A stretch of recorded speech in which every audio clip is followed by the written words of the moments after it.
A businessman has suddenly stopped his car in the middle of the street because for an unknown reason, he's gone completely blind.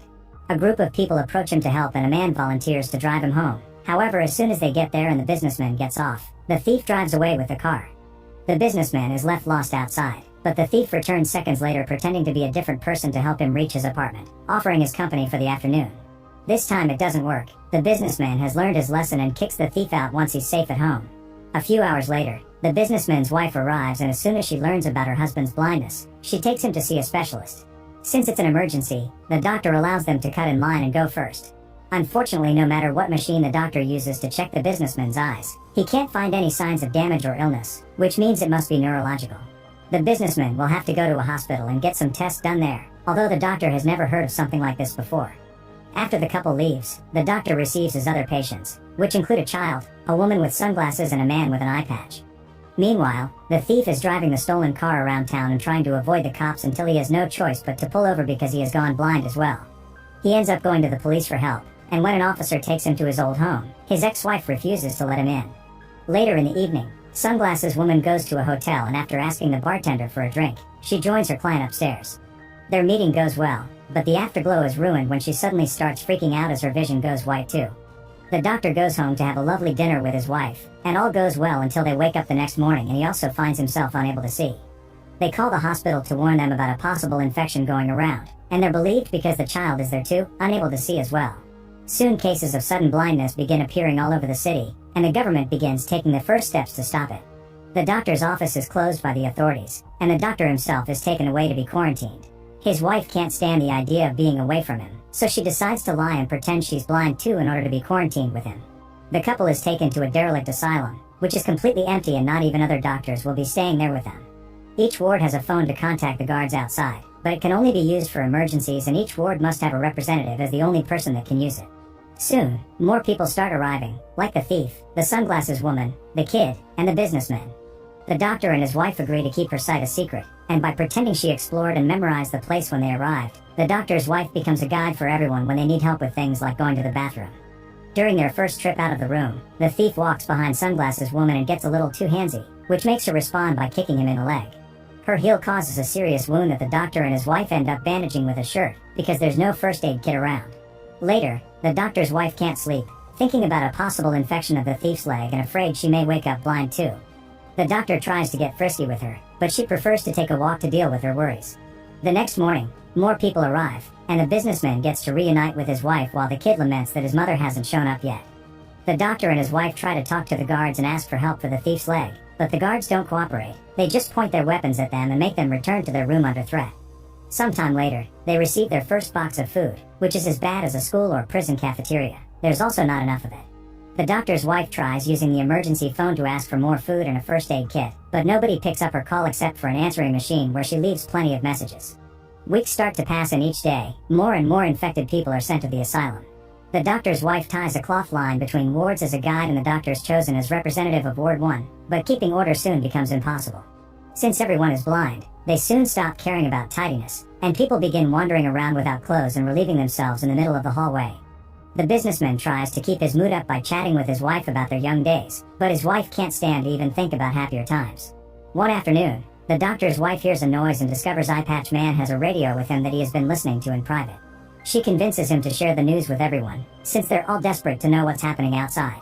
Eye Patch Man explains that there aren't many stations left, but he got the general gist of it. The first 24 hours there were hundreds of cases, which the government simply solved by sending the blind people to the asylum and asking everyone else to stay home. Then, the general public had to watch how specialists around the world got together to have conferences where they used lots of words to just say they didn't know what was going on. Soon even the specialists got infected and the sickness began appearing overseas. People got tired of waiting at home and tried to go outside, but soldiers were on watch and arrested anyone breaking the rules. The city became chaos, especially because car crashes kept happening and even planes began to fall as well. Citizens began getting scared and decided to stay home after all. So now the city is a desert and the government is doing nothing about it because they're blind as well. Days later, a huge group of infected people is brought to the asylum, and the soldiers show how vicious they've become by shooting a man for simply getting off the line by accident. The sound of the gunshot triggers people's panic and everyone rushes inside by pushing each other without a care and even breaking the doors. The worst part is, the soldiers don't even come to pick up the body. Hoping they can bury it themselves, the doctor's wife requests a shovel, which the soldiers throw in the middle of the yard without moving from their towers. Since the doctor's wife is still pretending to be blind, she asks for directions, and the soldiers mess around with her until she finds the shovel and gives them the finger. Meanwhile, the doctor is trying to communicate with the representatives of the other wards to coordinate the burials, since 2 more people have gotten shot. He also wants to discuss the fact one of the wards is taking more food than their fair share. The bartender gets tired of hearing the doctor act as a leader and declares himself king of Ward 3, his first order being that his ward can eat all they want before they even consider helping with the bodies. Later, the doctor's wife goes to check on the thief, who has a fever because his legs got a serious infection. She tries to stay supportive, but the thief suddenly threatens her as he reveals he knows she isn't blind, causing the wife to rush back to her husband and finally have a breakdown. The thief can't stand the pain anymore, and waiting for things to end naturally is just an exercise in agony, so he drags his body outside and lets the soldiers shoot him. The doctor's wife feels guilty and begins wondering if she should tell everyone the truth, but the doctor forbids her to do it. He also expresses his worry over the fact their relationship has become something more like a nurse and a patient instead of a marriage. Sometime later, the bartender manages to find the asylum's administrative office with the help of the accountant, a fellow Ward 3 member that has been blind since he was born, meaning he has a better grasp of how to live like this. Using the PA system, the bartender announces he'll take control of the whole asylum as its king, and the first new rule is that people will have to pay for their food. This rule isn't well received, and soon there's chaos near the food storage as everyone fights to get access, so the bartender reveals his secret card. He managed to keep a handgun with him when he was brought to the asylum. With a warning shot, he sends everyone back and takes control of the food storage, announcing they'll be guarding it all day long and threatening to shoot anyone that tries to steal. Some people consider not playing along, but it's too dangerous when the enemy has a weapon. The doctor's wife begins collecting everything she can from the people in her ward, from jewelry that includes wedding rings to anything that they can find in their pockets, although she keeps a pair of scissors that she finds in a woman's bag. The kid doesn't have anything to offer, but Sunglasses Woman has become his surrogate mother and promises to pay for him. At the food storage, the accountant is using his experience to identify the quality of the objects they're brought by touching them. No matter how expensive the jewelry is though, the bartender only assigns a couple of boxes per ward and threatens anyone that dares to complain. People find themselves having to share one-person meals, and the doctor keeps to himself, not in the mood to keep his leadership kindness up when he feels like a failure. Sunglasses Woman approaches him to comfort him, reminding him there's nothing he can do against a gun, and the two of them end up getting frisky on the floor. The doctor's wife finds them while they're finishing, but instead of making a scene, she tells Sunglasses Woman that she can see, asking her to keep the secret and letting her own guilt do the rest. A week later, once everyone in the asylum has run out of things to pay with, the bartender announces that they'll take service from women in exchange for food. The doctor's wife goes outside to demand to know why new rations haven't arrived, and the soldiers explain they've given them all they have, so rationing is up to them. An argument begins around Ward 1 deciding on how to proceed, and the doctor cuts it short, pointing out it's not up to them to make the women do anything. If anyone wants to volunteer, it's up to them, but there won't be any judging or pressure from anyone else. After lots of thinking, one of the women finally volunteers, inspiring others like the doctor's wife and Sunglasses Woman to do the same. Businessman doesn't want his wife to go and tries to forbid it, but the wife reminds him she shouldn't be treated any differently and goes anyway. The accountant comes to pick the women up and takes them to the food storage room, where they have the worst night of their lives. The guys are vicious and violent, and one of them goes so far with the manhandling that he kills one of the women. In the morning, the doctor's wife asks for someone else to go and pick up the food because the women have come back with the body in their hands, ready to clean her up and give her the goodbye she deserves.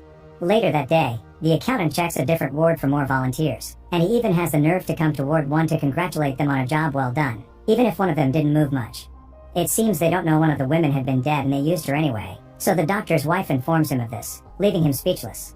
All this taunting finally makes the doctor's wife snap and takes the scissors with her to the storage room, where everyone is distracted by the women from Ward 2. Without hesitation, she kills the bartender with the scissors before dragging the girls with her while the accountant realizes what has happened and retrieves the gun, but none of his shots land. On her way out, the doctor's wife makes an announcement of her own. If they don't release the food, more men will die. Now it's her who will be collecting. The doctor worries this will start a war, and he's right. Ward 3 barricades the area and still doesn't release the food. Ward 1 gets ready to fight and recover what is theirs, but before they can do anything, one of the women decides to take revenge. It turns out she's kept a lighter hidden in her pocket all this time, and she uses it to sneak into Ward 3 and start a fire. The flames are quick to spread, killing many men, and before panic can take over, the doctor's wife guides them out of the building. Surprisingly, nobody gets shot because the guards aren't even in their towers anymore. The doors aren't locked either, which can only mean one thing: they're finally free. The doctor, his wife, the kid, eye patch man, Sunglasses Woman, the businessman, and his wife decide to stick together as they make their way downtown, where they discover society has collapsed. The city has become a post-apocalyptic wasteland where the few people left wander around as they try to survive, attacking each other if they even suspect there can be food in their pockets. Some animals are even feeding on bodies. The doctor and his wife leave the group hidden inside a bar while they go to the nearest market to see if they can find some food. The people there are grasping at the few things that are left on the shelves, but the doctor's wife can see and is able to find a set of stairs that takes her to a storage room while the doctor gathers clothes. After filling a few bags, the wife tries to make her way out, but the people there hear the noise the things in her bags make and jump on her to rob her.